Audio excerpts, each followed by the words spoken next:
Olá pessoal, meu nome é Sérgio Val Exílio, professor de Ciências da Rede Municipal de Ensino de Ribeirão.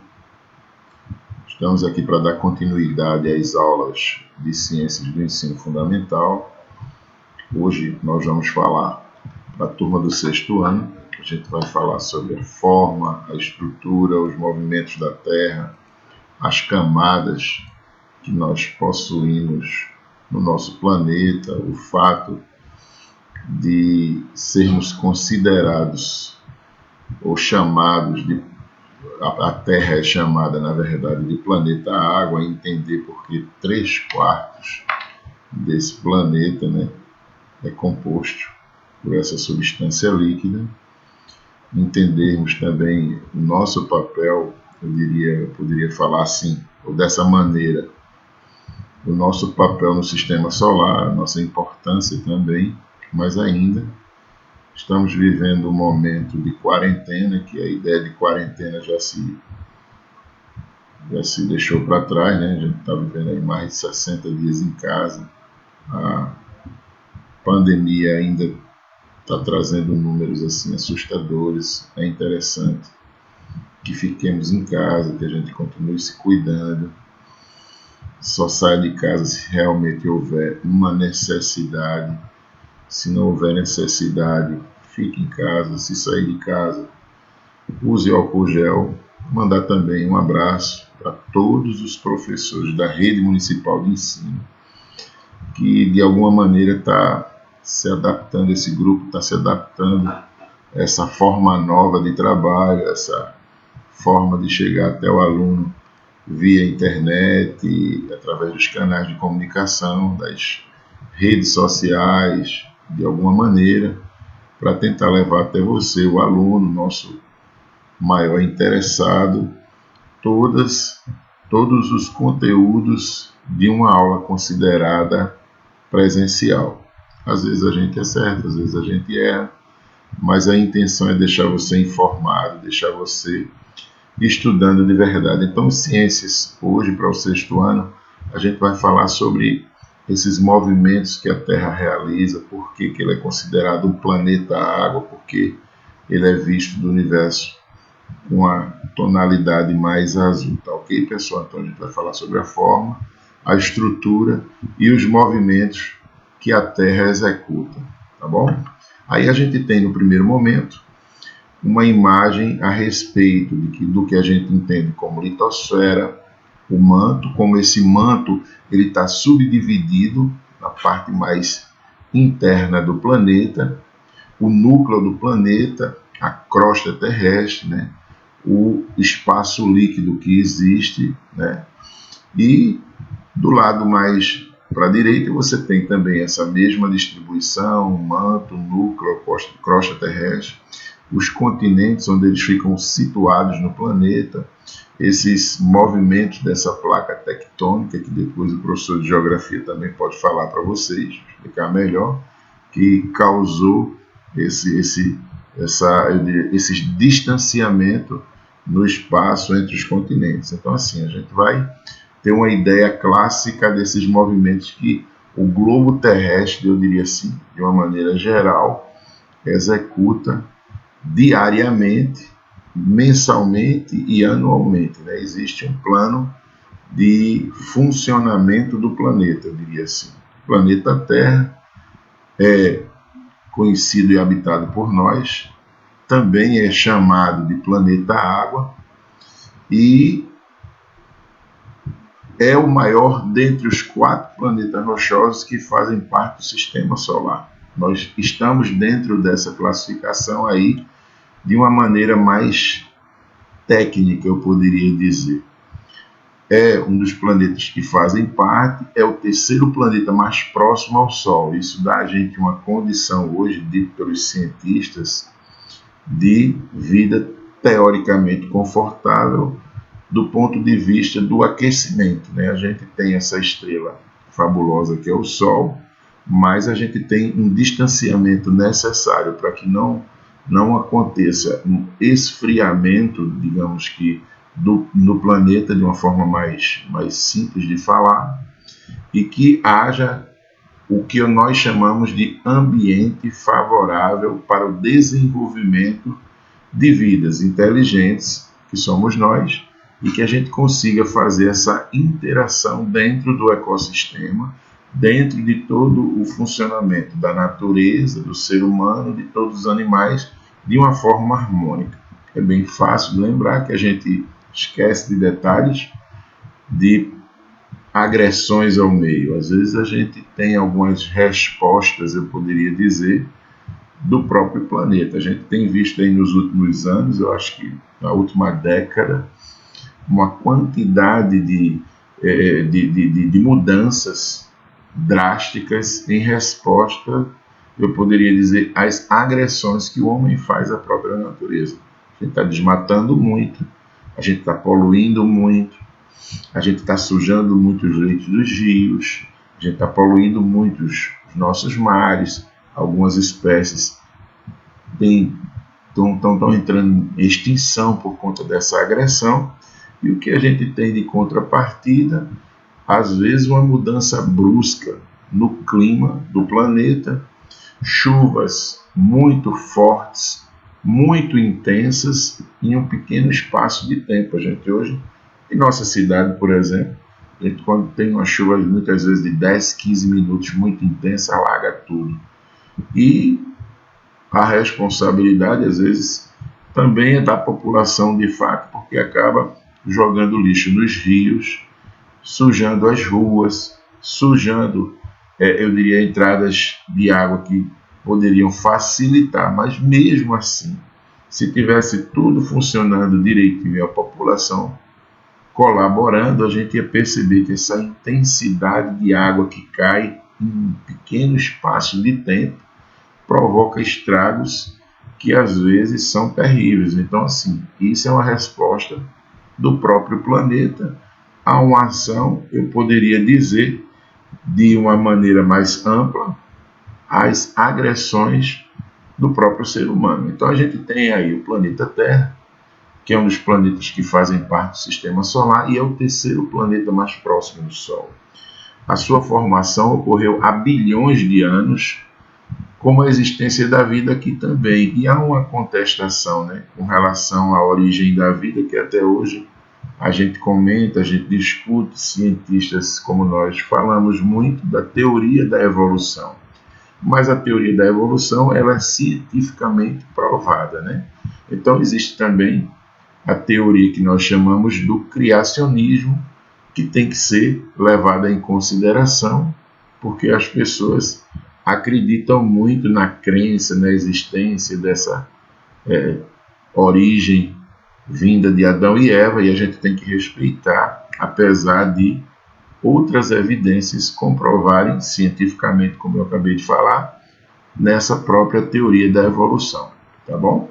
Então a gente segue e diz o seguinte: a Terra é considerada um planeta telúrico e possui sua estrutura interna dividida em crosta terrestre, manto e núcleo, além da estrutura externa, né, que a gente vai falar também da litosfera, da hidrosfera, da biosfera e da atmosfera, e que são o que oferece as condições consideradas, eu diria assim, estáveis, agradáveis e favoráveis para que haja uma multiplicação, uma estabilidade da espécie e uma consideração em reprodução de cada situação observada, do ponto de vista natural, do ponto de vista de uma maneira geral, do ponto de vista mais amplo, eu poderia dizer assim.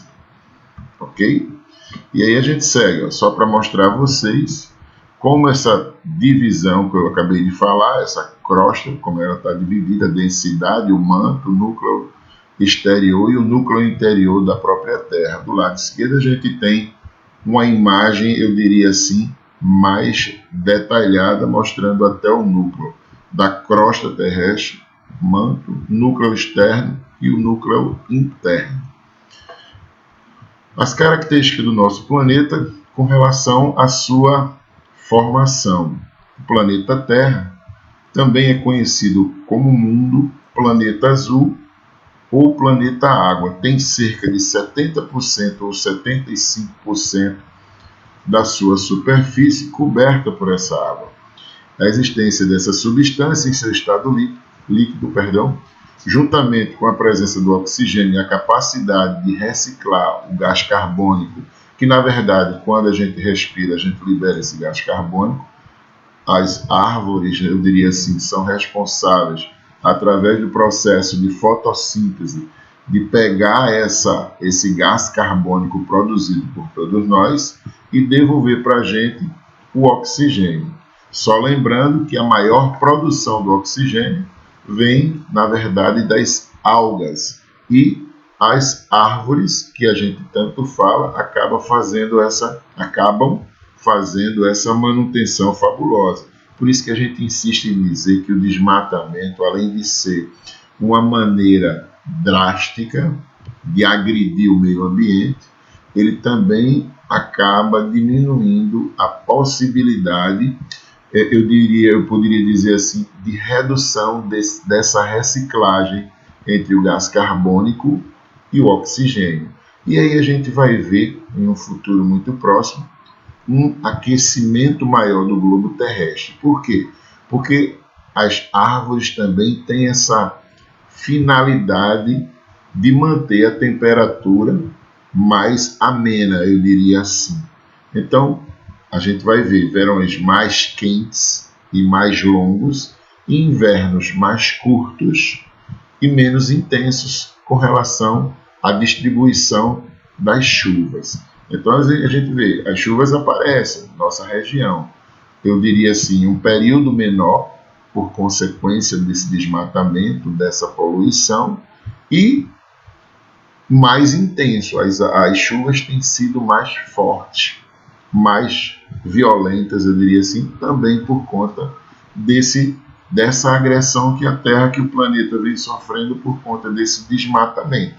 Então, assim, é preciso ter em mente que tem que haver esse equilíbrio entre as coisas, entre as situações, porque se não houver esse equilíbrio, a Terra vai sofrer muito e, consequentemente, nós vamos sofrer também.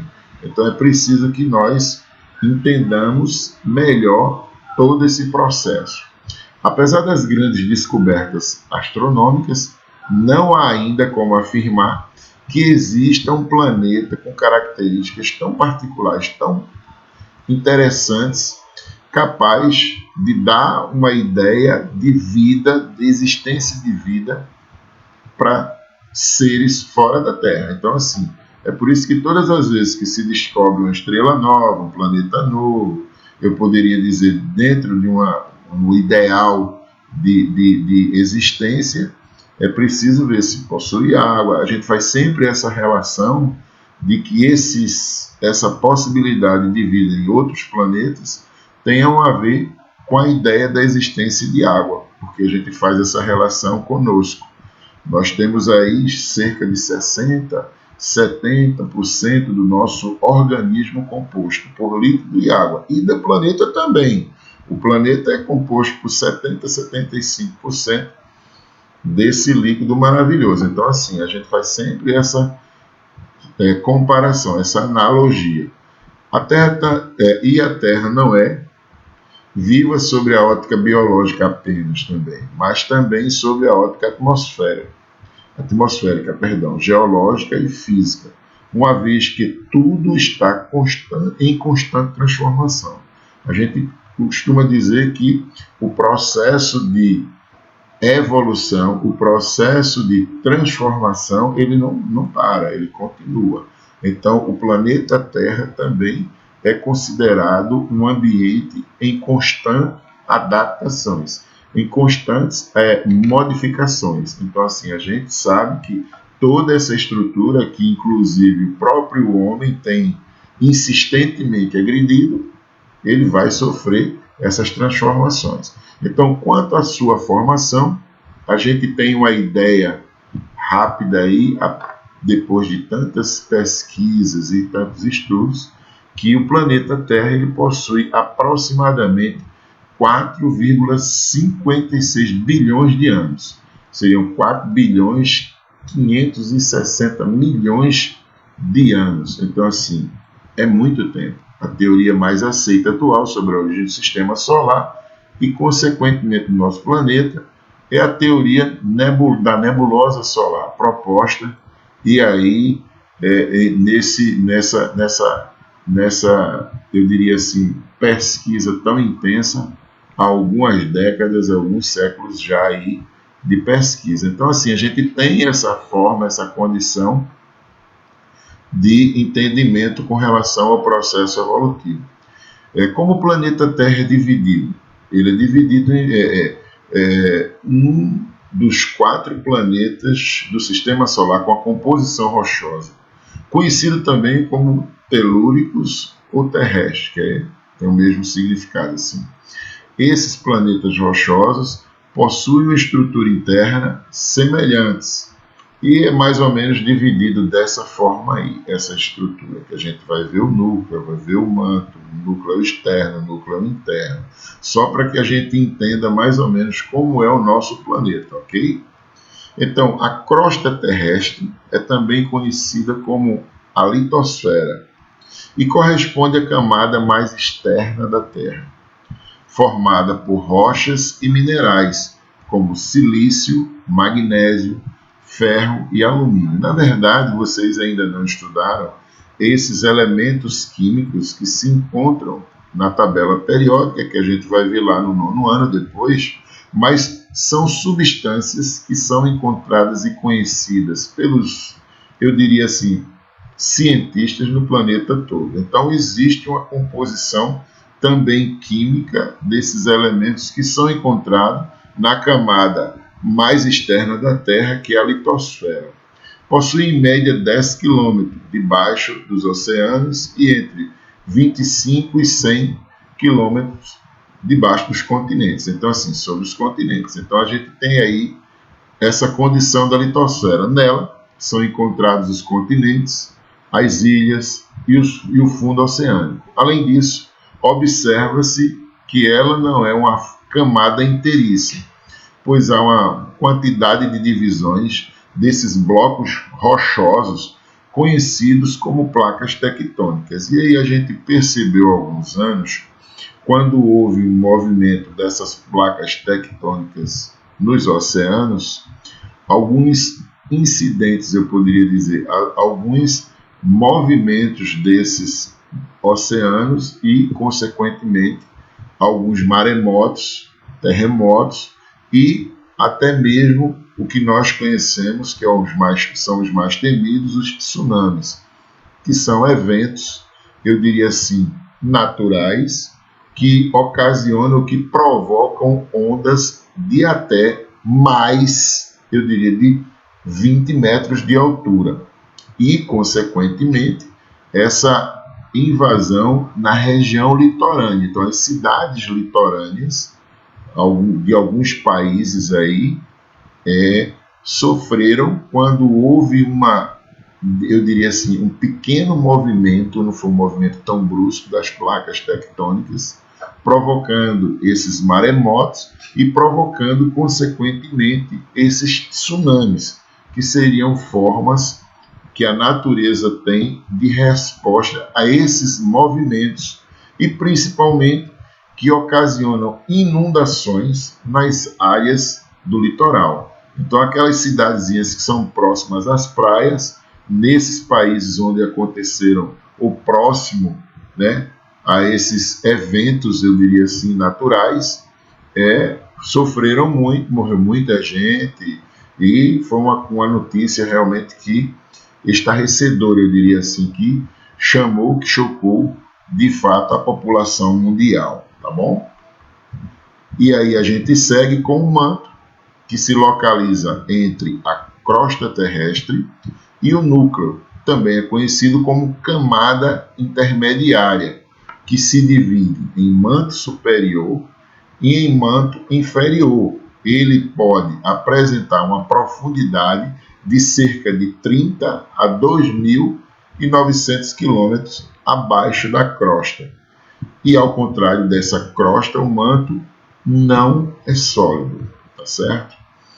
Com a temperatura média de até 2.000 graus Celsius, essa camada ela é composta por material magmático em estado pastoso, como a gente vê aquela lava de vulcão, composto principalmente por ferro, magnésio e silício, que são, na verdade, esses elementos químicos em uma alta temperatura que fazem com que essa pasta seja encontrada nessa forma pastosa, principalmente porque ele se encontra a essa temperatura de até 2000 graus Celsius. Então, a temperatura é incrível.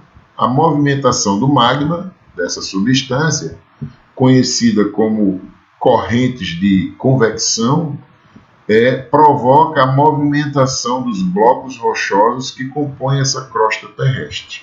Tá bom, pessoal? E o núcleo que a gente conhece, que é a camada mais interna, eu poderia dizer assim, da Terra, e divide-se em núcleo externo e núcleo interno.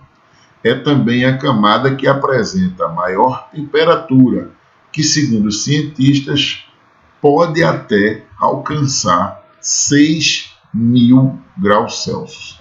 Ele é formado por ferro, silício, níquel e, apesar das altas temperaturas que deveriam manter esses compostos no estado líquido, o núcleo apresenta uma elevada pressão, que acaba juntando essas substâncias e formando uma parte sólida, né? Mantendo essa parte considerada sólida.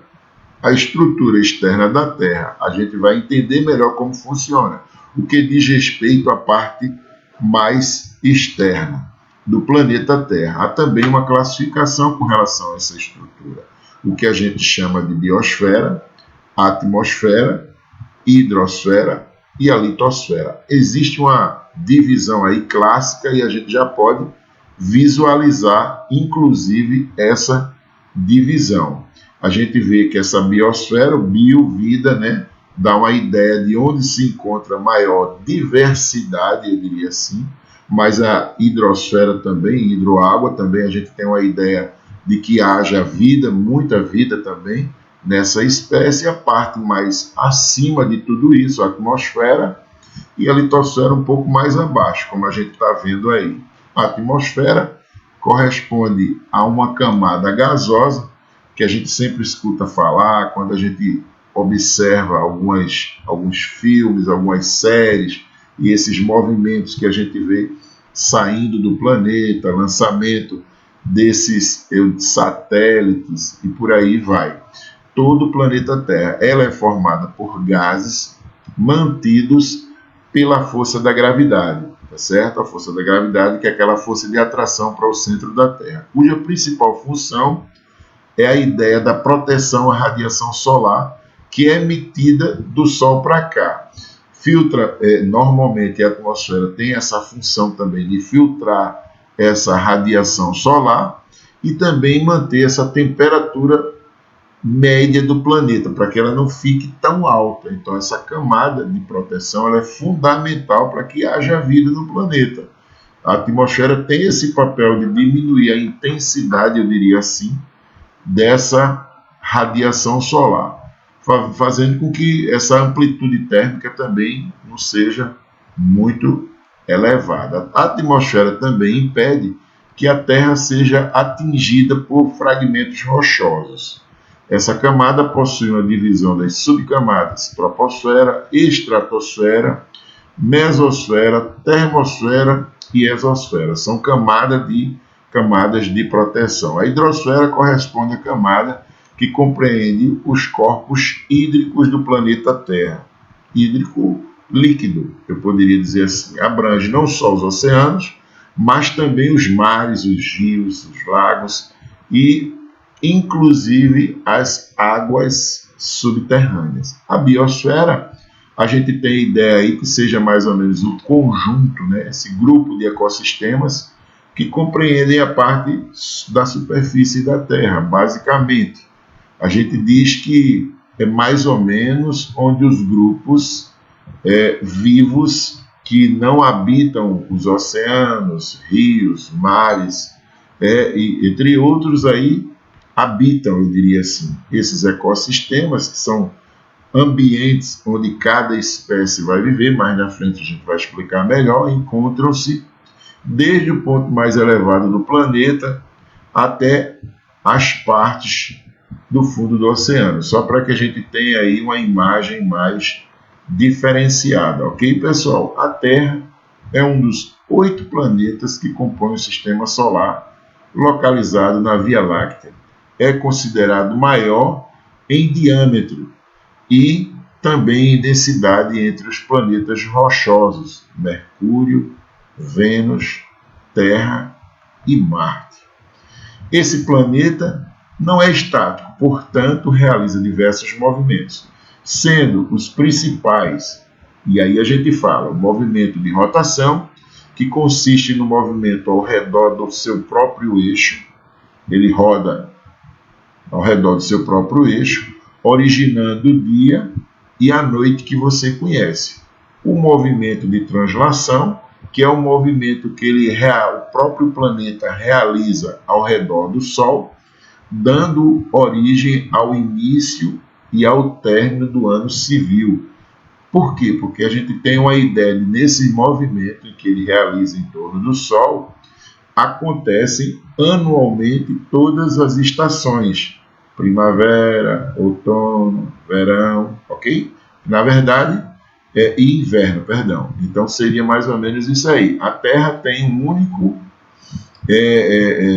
maior satélite natural que a gente entende do Sistema Solar, que é a Lua, que influencia fortemente a mudança das marés, né? A gente vê a maré está alta, a maré está baixa, então existe uma influência direta e, inclusive, quando há essa relação direta nas mudanças da maré, a gente percebe que existe também uma influência direta na reprodução de algumas espécies animais que se localizam nos mares e que têm uma relação direta com essas mudanças da maré e na fase da Lua, que a gente vai explicar aqui na próxima aula como acontece todo esse processo, ok, pessoal? Então a gente vai ficando por aqui.